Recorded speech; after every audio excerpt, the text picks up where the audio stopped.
네. 매를 얘기해 주셨는데 네. 맞아요. 안 맞을 매를 맞았더니 그게 더 아팠던 것 같아요. 어제는 분명히 매 맞을 장은 날은 아니었다고 그러니까 판단을 미국 하는데. 시장을 봤을 때는 뭐 좀 네. 반등을 하겠거니라는 예상이 많았잖아요. 그렇죠. 그러니까 뭐 급반등은 아니더라도 음. 어제 하루 정도는 그래도 뭐 그런 어떤 흔들림 가운데서 하루 정도는 조금 이렇게 하락을 멈춰줄 수 있는. 숨고를 수 있는 하루가 되지 않을까라고 다들 저도 뭐 마찬가지고 대부분의 뭐 시장 참여자들은 그렇게 봤는데 근데 어제 속절없이 이렇게 하락을 해버리니까 또 그러니까 하락 정도가 아니라 급락으로 뭐 돌변을 해버리니까 정말 어제 시청자분들 많이 힘드셨을 거고요. 저도 사실 어제 하루는 조금 제가 좀 야, 이건 뭐 이러나 뭐 이런 싶은 뭐 그런 이제 생각이 많이 들었는데 일단 어제 코스피 장중 흐름을 한번 좀 볼게요. 그러니까 저는 어제 이게 무슨 생각이 들었냐면 이거는 좀 다분히 뭐라 그럴까요? 음모론적 시각에서 말씀을 드리면 좀 이거는 누군가가 좀 이렇게 우리 시장의 하방 공격을 좀 대놓고 한 게 아닌가라는 생각이 좀 들기도 했어요. 왜 그러냐면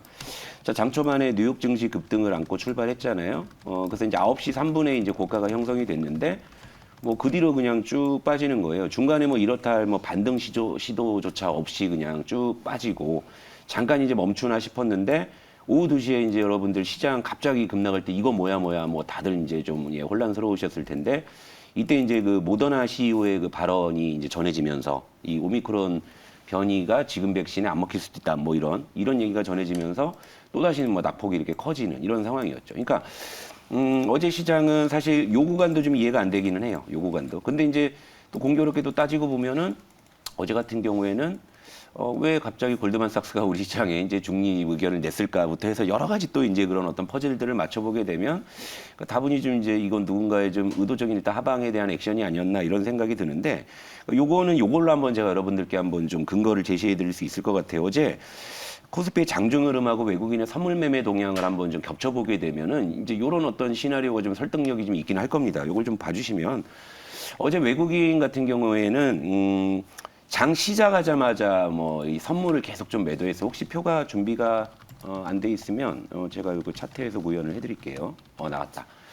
그러니까 이제 요 파란 선이 이제 외국인의 선물 매매 동향이고 이제 까만 선이 지수예요. 그러니까 장 초반부터 외국인들은 계속 선물 매도를 확대했죠. 그러니까 지수가 이제 끌려 내려가는 거예요. 그러니까 한동안은 그렇게 이제 동조화돼서 끌려 내려가다가 이제 한 점심 때를 기점으로 해가지고 이제 외국인이 계속 선물을 매도하는데 이제 지수는 이제 더 이상 안 빠지는 그런 상황이었어요. 그런데 저 오른쪽에 보시게 되면 이제 다시 이제 지수가 급격하게 하락하는 시간이 이제 바로 2시, 어제 오후 2시였고, 요때가 이제 그 모더나의 그 CEO의 그 이 발언이 이제 그 시장에 이제 전달되는 그 시점이었는데, 그때 지수가 급락하면서 오히려 외국인들은 다시 선물을 지금 환매수를 하면서 저렇게 좀 마무리를 했다라는 거죠. 그러니까 뭔가 좀 이런 것들이 하나의 좀 짜여진 어떤 좀 그런 시나리오가 아닌가 생각할 정도로 뭔가 이렇게 딱딱 들어맞으니까 이걸 뭐 오비 일학으로만 생각하기에는 너무 이런 정황들이 좀 이렇게 좀 맞는 것 같아서 좀 씁쓸한 하루였다. 그러니까 분명히 매맞을 날은 분명히 아니었는데 왜 저렇게 맞았을까를 생각을 해보게 되면 그럼 왜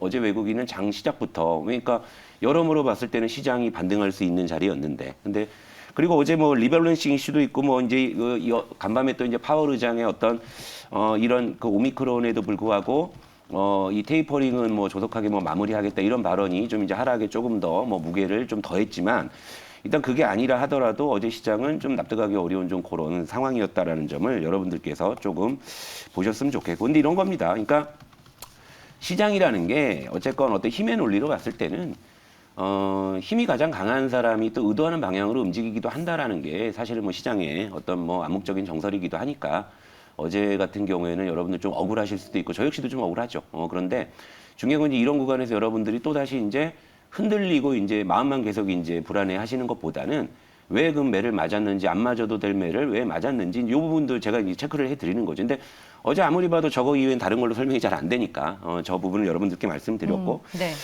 그리고 이제 또 하나 좀 제가 어제 시장을 보면서 좀 의아하게 좀 생각을 하는 거는 바로 환율입니다. 환율.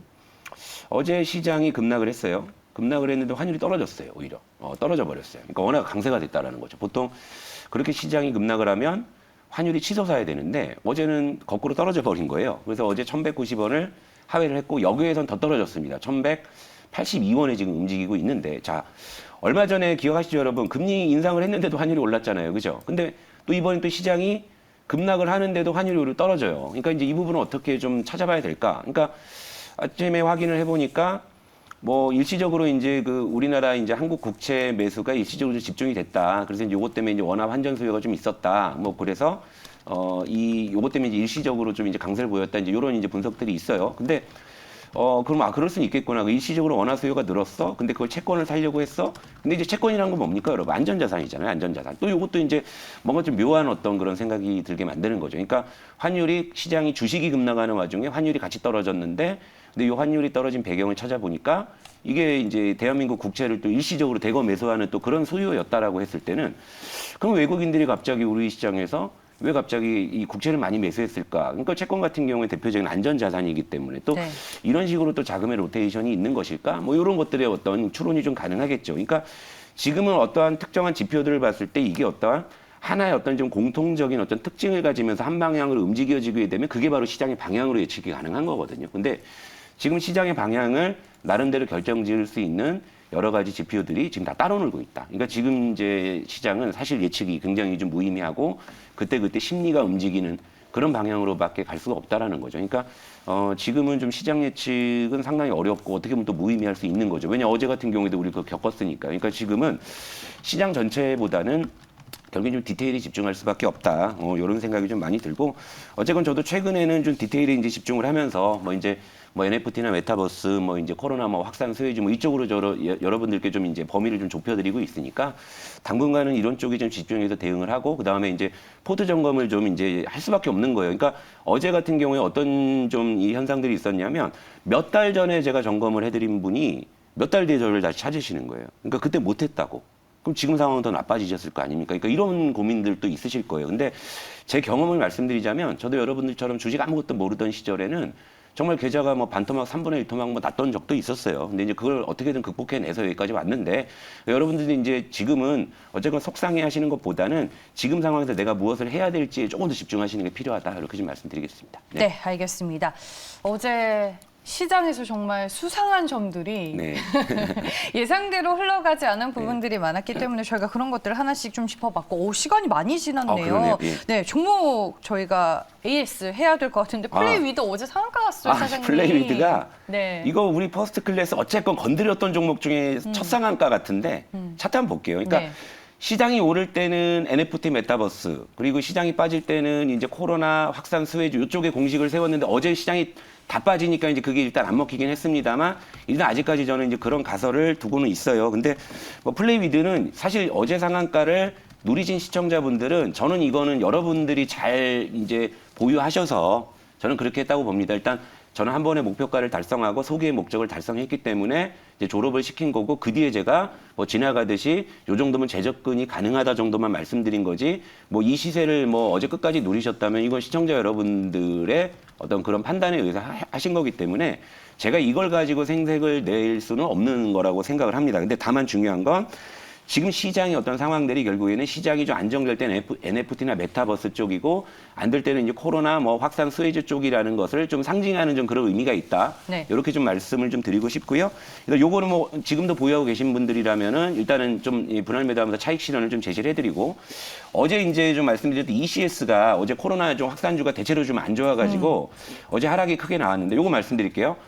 어제 밤 10시 기준으로 코로나 확진자가 일단은 사상 최고치를 찍었어요. 그리고 이제 0시 기준으로 집계되는 거 보게 되면 아마 뭐 4,500명 이상 나올 가능성이 있고요. 그리고 어제 우리나라에서 오미크론 변이 의심 환자가 일단 발생을 했죠. 그리고 여기에 이제 대통령도 지금 방역 대책을 내놓은 지 벌써 하루 만에 어제도 같은 말씀 드렸잖아요. 방역 대책을 내놓은 지 하루 만에 또 추가 방역을 강화할 것을 또 지금 그렇게 말씀을 했기 때문에 지금 상황에서 오늘은 이 코로나 확산주들이 상당히 좀 오늘 강한 흐름을 보일 수 있다라는 점 말씀을 드리면서 ECS도 일단은 여전히 기대하는 관점에서 말씀을 드릴게요. 급등락이 반복하는 건 지금 어쩔 수 없는 상황인 것 같고요. 네, 네, 알겠습니다. 플레이 위드가 참 네. 이 장에서 결국에는 한 건을 해줬고 ECS는 조금 더 지켜보자라고 오늘 포토 점검까지 해주셨습니다. 저희는 벌써 인사드릴 시간이 됐네요. 시청해주신 여러분 고맙습니다.